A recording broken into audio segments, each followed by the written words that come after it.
In August 1947, British rule in the Indian subcontinent ended with the partition of British India into the independent nations of India and Pakistan.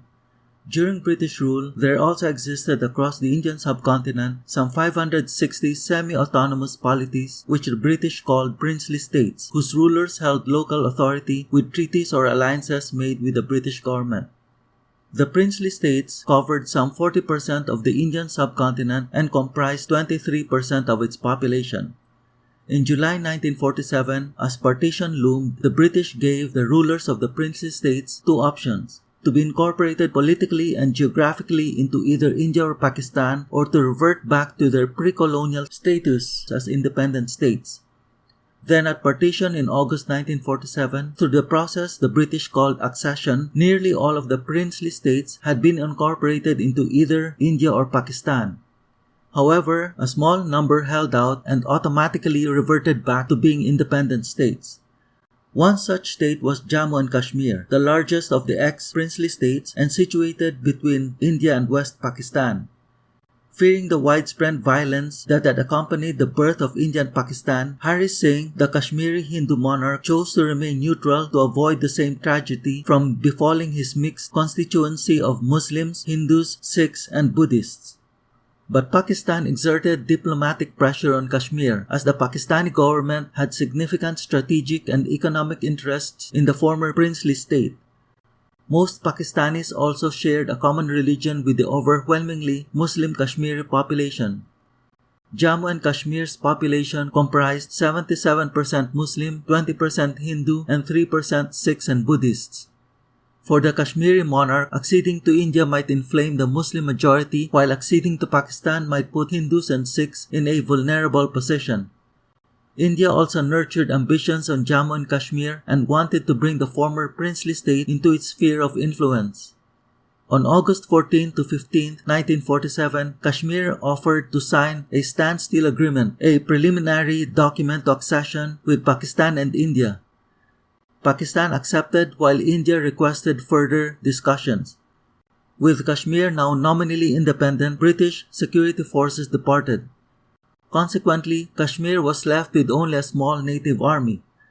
By partition in mid-August 1947, great uncertainty and heightened tensions and unrest prevailed in Kashmir. On October 6, 1947, an armed revolt broke out in the Poonch district by former soldiers of the disbanded colonial British Indian Army. Previously, in the lead-up to partition, the Poonch district had been the center of unrest, with a predominantly Muslim population staging a no-tax campaign against the government in June 1947 and armed groups attacking state forces in August to September 1947. By October 8, 1947, the Poonch revolt had spread to the nearby districts of Mirpur, Kotli, and Jagner. State forces retreated to the towns where they were besieged by the rebels. Then on October 22, 1947, thousands of Pashtun tribal fighters from Pakistan invaded Kashmir and seized the towns of Muzaffarabad and Domel, where they disarmed the Kashmiri troops who thereafter joined the rebels. Other Pakistani Pashtun units also entered Jammu in the south and joined forces with the Poonch rebels. Pakistan's involvement in the outbreak of hostilities is a source of contention. India has stated that it possesses captured detailed invasion plans prepared by Pakistani military sources. Pakistan denies any involvement in the outbreak of the war, stating that the rebellion was spontaneous. Within a few days, the Pashtun attack had spread to Baramulla and threatened Srinagar, Kashmir's capital. On October 24, 1947, the Kashmiri ruler asked for military assistance from India. The Indians agreed on the condition that Kashmir should first accede to India, to which the Kashmiri ruler consented. On October 26, 1947, the Kashmiri ruler signed the Instrument of Accession, and Kashmir's status as a sovereign state ended. The next day, October 27, 1947, Indian forces arrived in Srinagar and expelled the rebels, who by then were at the outskirts of the capital. Earlier, India and Pakistan had jointly agreed to a policy of non-intervention in Kashmir's internal affairs. But with the accession of Kashmir, India believed it had the legal authority to occupy the former princely state. Pakistan now ordered its forces to invade Kashmir. However, the Pakistani army commander, who was also a British army officer, refused to comply, as this would violate the stand-down order issued by British Field Marshal Claude Auchinleck, the supreme commander of the Indian and Pakistani armies. With the Pakistani army virtually in a crisis and its forces placed on hold, the Indian army deployed virtually unopposed in Kashmir and secured large areas of the state.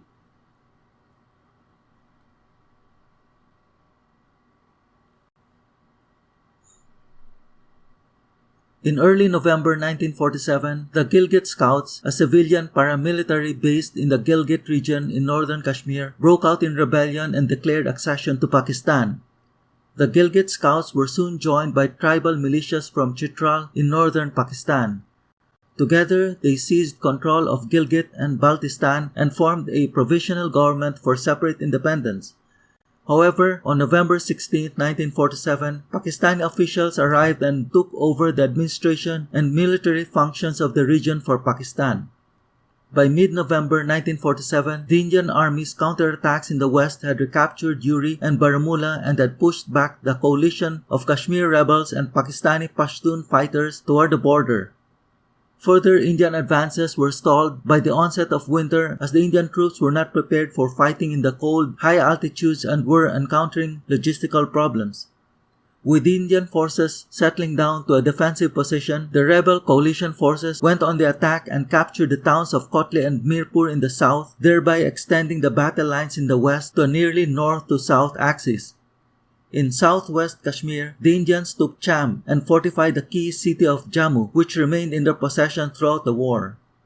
With the arrival of spring weather in May 1948, the Indians launched a number of offensive operations in the west and recaptured a number of towns.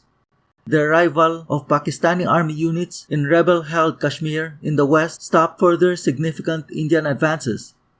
Pakistani army units were also deployed in Kashmir's high Himalayas to augment the Gilgit-Chitral rebel coalition forces. Together they advanced south and captured Skardu and Kargil and threatened Leh. A counterattack by the Indian army stopped the Pakistani army-led forces, which were pushed back north of Kargil. In the north, a daring Indian attack using battle tanks at high altitudes captured Zojila Pass and Dras. By late 1948, the battle lines had settled in northern and western Kashmir. These lines would hold for the rest of the war. A surprise offensive by the Pakistani army in the west also did not significantly alter the final front lines.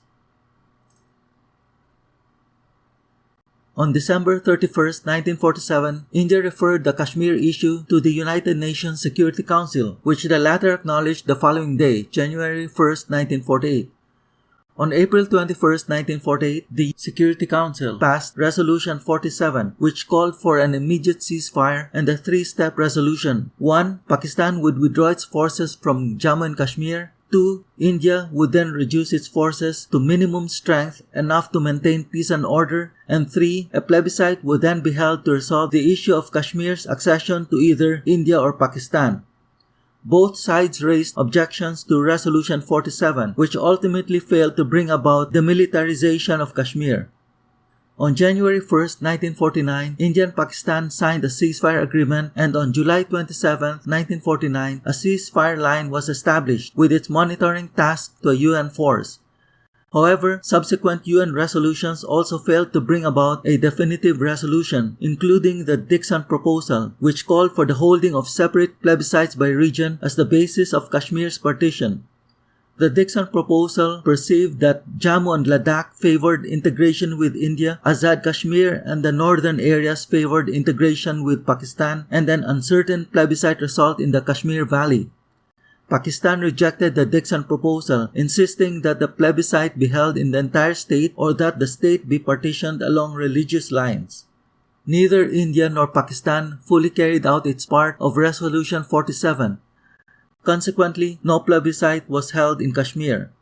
Furthermore, India and Pakistan held on to their captured territories after the war. Pakistan held about one-third of Kashmir, while India held about two-thirds, including the major cities and the best farmlands. The Kashmir issue is complex, and both sides have raised arguments to support their positions. For India, 1. India considers itself to be under legal possession of Jammu and Kashmir by virtue of the instrument of accession. 2. The assistance given by Pakistan to the rebel forces and Pashtun tribes was a hostile act, and further involvement of the Pakistani army was an invasion of Indian territory. For Pakistan, 1. The state of Jammu and Kashmir had executed a standstill agreement with Pakistan, which precluded it from entering into an accession agreement with India.